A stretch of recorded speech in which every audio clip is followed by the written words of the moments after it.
एक तवाइफ अपने कोठे से उतर के तो सीढ़ियों पे बैठी थी, साथ उसका यार भी बैठा था। बाबा अपनी मस्ती में जा रहा है तो बाबा जी के पैरों से कुछ मिट्टी उड़ी तो उस औरत के कपड़ों पे पड़ गई। परवाह ही नहीं, बुजुर्ग गुजर रहे, वो यार उसका दौड़ा हुआ आया। अभी बाबा वहीं बैठा था, दौड़े आए पीछे से लोग, शोर हुआ।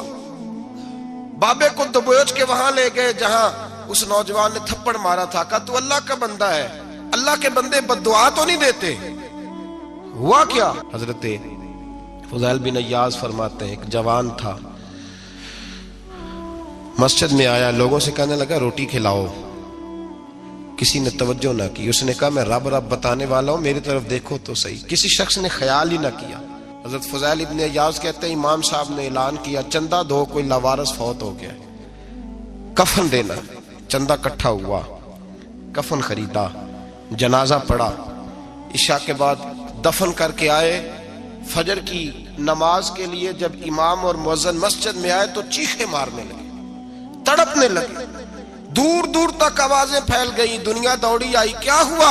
आला हजरत फाजिल बरेलवी रहमतुल्लाह अलैह के मकान की दीवार गिर गई। एक कोना मकान का, आप जानते हैं पुरानी दीवारें छोटी होती थी और बारिशों में अक्सर घरों की दीवारें गिरी हुई होती थी। एक साइड की दीवार गिर गई तो उस कोने में हिंदुओं का घर था। बात जरा सख्त है पर चलो आप मेरे अजीज हैं, कर जाता हूं। मुल्ला रूमी रहमतुल्लाह ताला अलैह फरमाते, मुझसे एक शख्स ने कहा कि नबी पाक सल्लल्लाहु ताला अलैहि वसल्लम अगर सिराजम मुनीरा है तो नजर क्यों नहीं आते?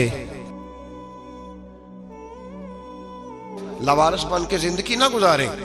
हमने किसी को वारिस बनाया ही नहीं। बैत भी रस्मी, अकीदत भी रस्मी, इरादत भी रस्मी, रस्म ही रस्म। नाम लिखवाने के लिए बस कह दिया फलां जगह है।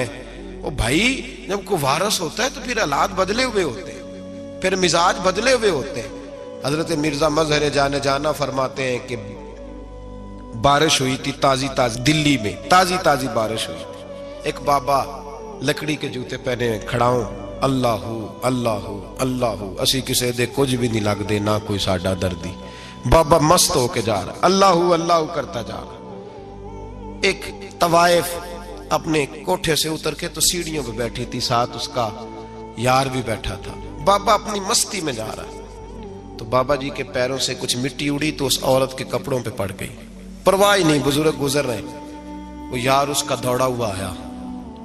उसने आकर थप्पड़ मारा, का ख्याल नहीं, सारे उसके कपड़े आलूदा कर दिए, तू किधर, तेरा दिमाग नहीं ठीक? बाबे ने नजर उठाई, का बेटे मैंने देखा नहीं, चल अल्लाह तेरा भला करे, तूने बदला ले लिया।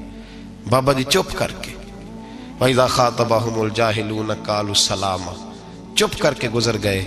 ठंड का मौसम था, बारिश ताजा हुई थी, हलवाई दूध काढ़ रहा था। उसने बिठाया बाबा जी को फट्टे पे, प्याला पकड़ा, दौड़ के आगे बढ़ा। बुजुर्ग आ गए, आइए बैठिए। दूध का गरम गरम प्याला शक्कर डाल के दिया। बाबा जी ने दूध पिया, फिर नजर झुकी, फिर रंग बदला।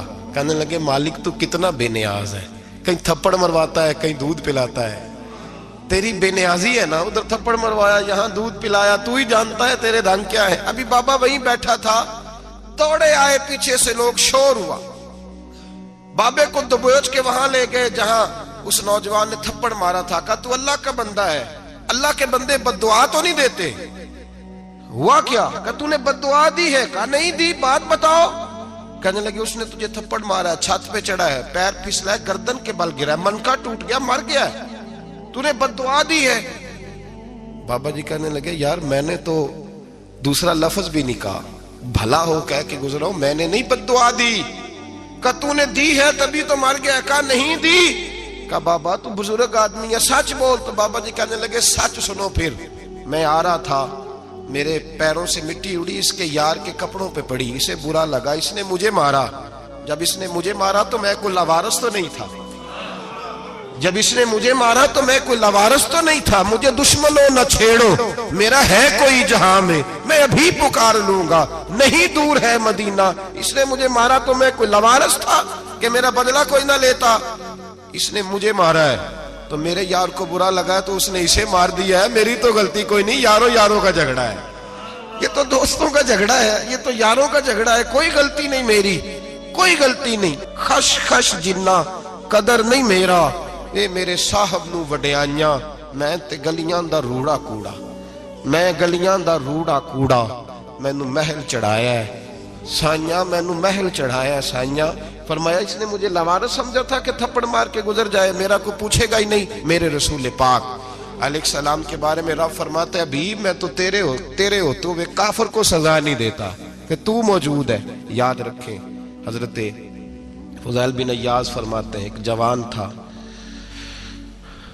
मस्जिद में आया, लोगों से कहने लगा रोटी खिलाओ, किसी ने तवज्जो ना की। उसने कहा मैं रब रब बताने वाला हूं, मेरी तरफ देखो तो सही। किसी शख्स ने ख्याल ही ना किया। फिर उसने कहा यार थोड़ा सोचो, नमाजियों से कहा, अहले इलाका से कहा, उन्होंने तेरी तरह के बड़े दरवेश देखे। मस्जिद के मेहराब में वो रब करीम का बंदा इंतकाल कर गया। जब फौत हो गया ना, लोगों का मिजाज है, बीमार को दवाई नहीं देते, जनाजे पे वक्त पे पहुंच जाते। जब कोई गिर रहा होता है तो सहारा कोई नहीं देता, जब कोई गिर जाता है, टांग टूट जाती है तो तीमारदारी को जमाना पहुंच जाता है। और बुजुर्ग, वो नौजवान अल्लाह का नेक बंदा मस्जिद के मेहराब में फौत हो गया।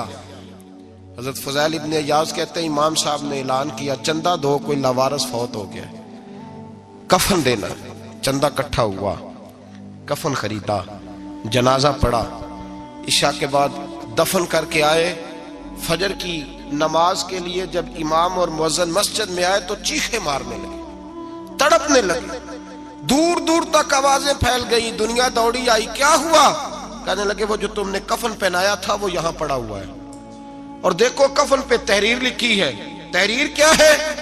अर्श के मालिक ने फरमाया मेरे दोस्त ने रोटी मांगी, तुमने दी नहीं। उसने तुम्हें मेरे करीब करने के लिए अपनी तरफ तवज्जो कराई, तुमने की नहीं। और मेरा यार तुम्हारे कफन का मोहताज था, संभाल के रखो अपना कफन, मैंने उसे जन्नत का लिबास अता फरमा दिया, संभाल के रखो। ये कोई लावारिसों का टोला है? याद रखें, जो वारिस वाले हैं, वारिस वाले उनका रंग और है, जो मानने वाले हैं उनका मिजाज और है। अपनी जिंदगी लवारसों की तरह नहीं गुजारे, थोड़ा सा इधर गया था तो फिर थोड़ा सा इधर गया था तो थोड़ा सा, ये क्या बात हुई? ये क्या बात हुई?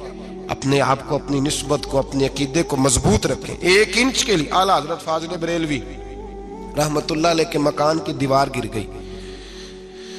एक कोना मकान का, आप जानते हैं पुरानी दीवारें छोटी होती थी और बारिशों में अक्सर घरों की दीवारें गिरी हुई होती थी। एक साइड की दीवार गिर गई तो उस कोने में हिंदुओं का घर था। अब मिस्त्री साहब रात को आए, उनसे बात हुई तो कहने लगे सवेरे काम शुरू करूंगा। कहा 1-2 साहब ने कि हिंदुओं का घर साथ है और वो दुश्मन भी बड़े ज्यादा है, तो रात को ही हो जाए। कहने लगा जी नहीं, मेरी मजबूरी है, मजदूर कहां से लाऊंगा, बड़े मामलात हैं, सवेरे शुरू होगी।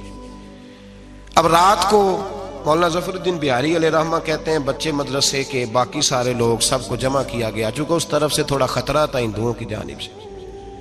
कहा जनाब ये बड़े दुश्मन है इस्लाम के, तो इस तरह करो कि 2-3 बच्चों की ड्यूटी लगाएं या कुछ लोगों की यहाँ रात को पहरा दिया जाए। ठंड भी बड़ी ज्यादा थी, खड़ा होना भी मुश्किल था। आला हजरत रहमतुल्लाह अलैह शाह की नमाज के बाद जल्दी उजरा खास में तशरीफ ले जाते थे। उस रात जब देखा ना बाहर शोर हो रहा है तो उसी तरह सर पे एक रुमाल लपेटा तो बाहर आ गए। कहने लगे क्या शोर है? कहा हुजूर सर्दी जरा ज्यादा है तो यहाँ किसी की ड्यूटी लगानी है पहरे की।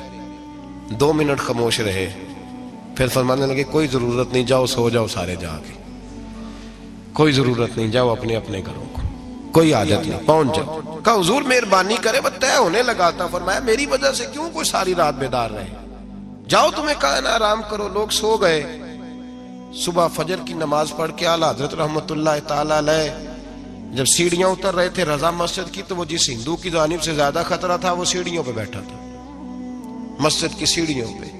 सब लोगों की तवज्जो हो गई। कहने लगा मौलाना मैं कलमा पढ़ने आया हूं, मुझे कलमा पढ़ा के मुसलमान कर दो, मैं कलमा पढ़ने आया हूं, मुसलमान करें।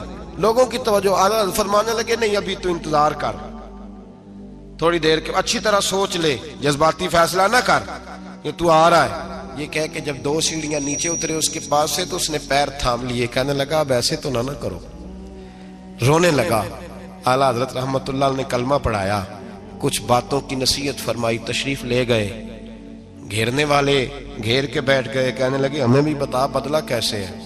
कहने लगा दीवार गिर गई, आधी रात के वक्त आधी रात तक इंतजार करता रहा, पहरेदार कोई नहीं, तो 2 तलवारें लेकर जब मैं इनके मकान की जानिब बढ़ा, मैंने कहा आज गर्दन काटूंगा और काट करके निकलूंगा। कहता है जब मैं करीब आया तो 2 शेर खड़े थे, ऊपर से पलट के आया तो फिर खड़े थे, इधर से पलट के आया तो फिर खड़े थे। फरमाते हैं मैं 2 घंटे के बाद आया तो फिर पलट के खड़े थे, मैं फिर 1 घंटे के बाद आया, शहरी का वक्त हो गया तो फिर पलट के खड़े थे। अब मैं डर के भागा। कहते हैं फाजिल बरेलवी ने अपनी खिड़की से मुंह बाहर निकाला, कहने लगे और कितना तजर्बा करेगा, मुझे तू लावारिस समझता है? लावारिस हूं मैं, और कितना तजर्बा करेगा, बस कर, मान जा। मैंने कहा हुजूर ये कौन है, मुझे बताइए तो सही ये कौन है।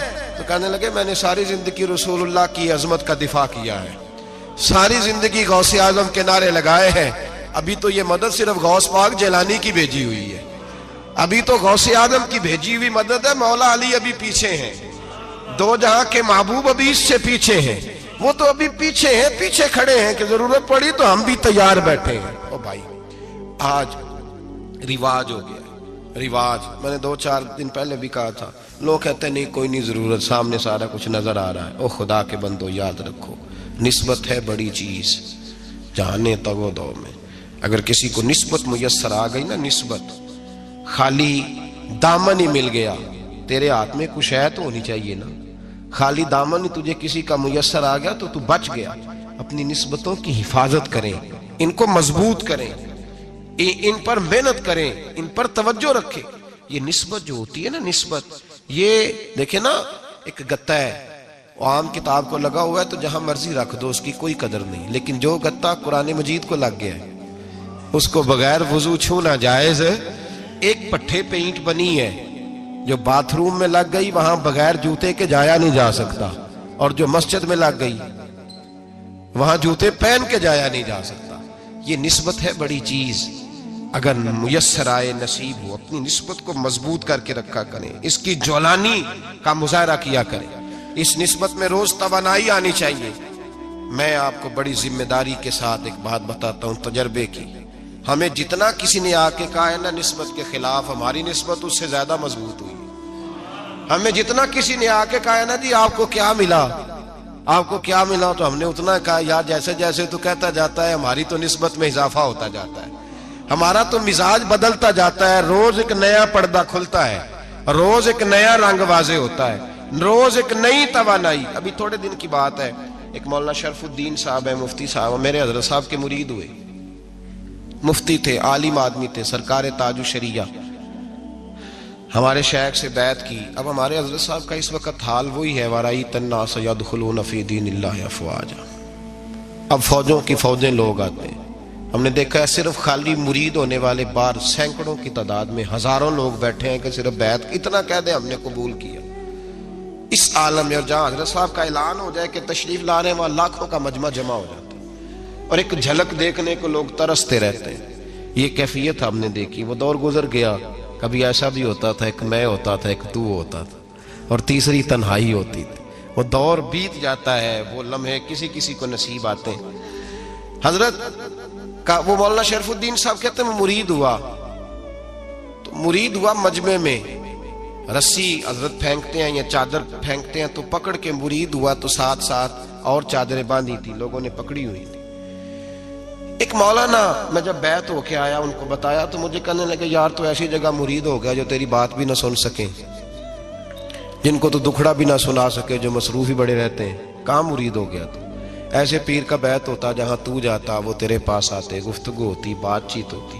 कहते जब उन्होंने मुझे बहुत ज्यादा कायल किया ना, बहुत ज्यादा, तो मैंने इरादा कर लिया, मैंने कहा बात ठीक है, बैत कहीं और होना चाहिए था।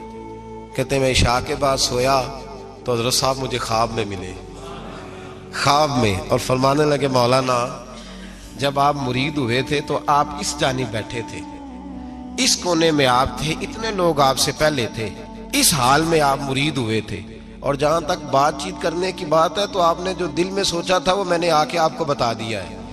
फिर भी बड़ी जरूरत हो तो मेरे साहबजादे का नंबर ले लें और फोन कर लिया करें, बात हो जाया करेगी। कहते हैं ये अभी बात हो ही रही थी कि मेरे दरवाजे पे दस्तक हुई तो मेरी आंख खुल गई, मेरी आंख खुली तो मैं परेशान हूं कि नंबर तो मिला नहीं। एक इंजीनियर साहब मेरे मोहल्ले में रहते थे, फरमाते हैं वो शाम को मेरे पास आए और कहने लगे मौलाना सुना है आप हजरत मुफ्ती अख्तर रजा साहब से मुरीद हो गए। मैंने कहा हाँ। तो कहने लगे मैं उनके मदरसे में काम करके आया हूँ, मेरे पास उनके बेटे का नंबर है, चाहिए आपको? नंबर है चाहिए? कहते हैं नंबर मुझे वो शाम को घर आके दे गए। अब जब मैं आस्ताना नूर पे बरेली शरीफ मिलने के लिए हाजिर हुआ तो मेरे दिल में ख्याल आया, जब मैं अंदर गया ना तो मेरे दिल में ख्याल आया हुजूर ख्वाब जो आई थी इतनी भी जल्दी क्या है, जरा ठहर जाइए, आप मिले जो थे तो साहब नंबर भी दे ही जाते। मेरे दिल में ख्याल आया तो अस्सलाम वालेकुम के बाद हजरत कहने लगे मौलाना मुझे तो जल्दी कोई नहीं थी, आपके दरवाजे पे दस्तक हो गई थी, मुझे तो कोई जल्दी नहीं थी, आपका दरवाजा बजने लगा था, मुझे तो जल्दी कोई नहीं थी लौटने की। हर मुश्किल दी कुंजी यारो हथ मर्दां दे आई और मर्द नजर करे जिस वेले मुश्किल रहे ना काई। बस लोगों ये याद रखो और इस पे अमल करो, अपनी निस्बतों को मजबूत करें। हमारा तो जैसे दिन का उजाला चमकता है ना, चमकता है दिल का उजाला, जैसे नया दिन चढ़ता है हमारे लिए तो एक नई रोशनी लेके आता है। अपने आप को बेदार रखें। सूरज अगर बाहर पूरा निकल आए ना तो जो आदमी आंखें जोर से बंद कर ले उसे कोई शय नजर नहीं आती, पूरा सूरज निकला हुआ भी हो।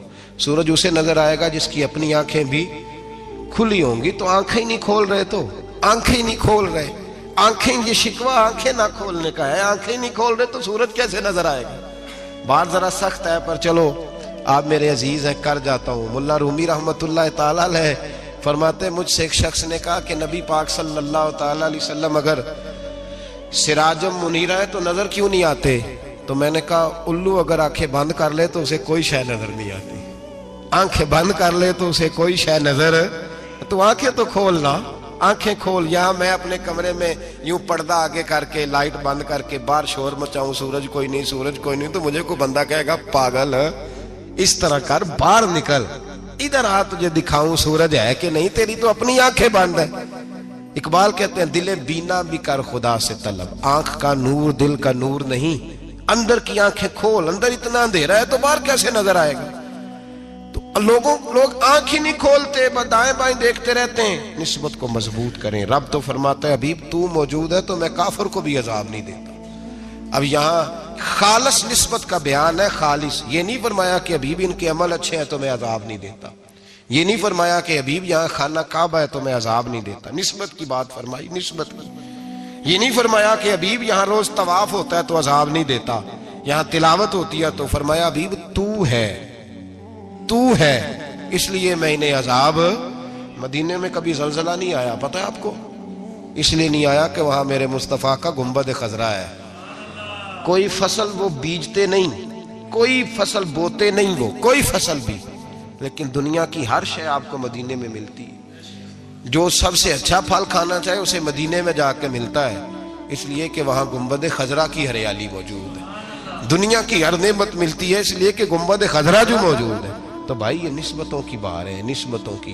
पुरानी उम्मतों में जब कोई गुनाह करता था तो दरवाजे पे लिखा होता था सवेरे, मेरे हबीब ने दुआ फरमाई मौला ये मेरे हैं इन्हें रुसवा न करना, ए अल्लाह मेरे हैं इन्हें रुसवा न करना। तो मेरे भाई सुन लो और याद रख लो, लाखों पाप भी लोग करके आए, सवेरे मुंह धो के निकल आए तो अर्श का मालिक रुसवा नहीं करता, बल्कि कहता है तू मेरे दामन में छुप जा, अंदर जाके जहां गुनाह किया है वहां जाके दिल से सच्ची तौबा कर ले, मैं कयामत में भी किसी को नहीं बताऊंगा कि तूने गुनाह किया। तो बरकत किसकी है? रसूल पाक की। ये बरकत किसकी है? हबीबे दो आलम की सल्लल्लाहु। गुलामी का रिश्ता मजबूत करें, गुलामी का वारस वाले बने, लवारस ना बने। लवारसों जैसी जिंदगी ना गुजारे, जहां मर्जी चले गए, जहां मर्जी छुट्टियां कार है, जितने मर्जी टाइम बिताए, जो मर्जी तबीयत में आया करते फिरे, पता ही कोई नहीं, हाल ही कोई नहीं, ये कोई कैफियत नहीं है कोई भी। मुझे एक साहब कहने लगे कि एक पीर भाई पूछ रहा था हजरत साहब का हाल क्या है। मैंने आज के बाद उसने तुझसे पूछा तो बिल्कुल ना बताना।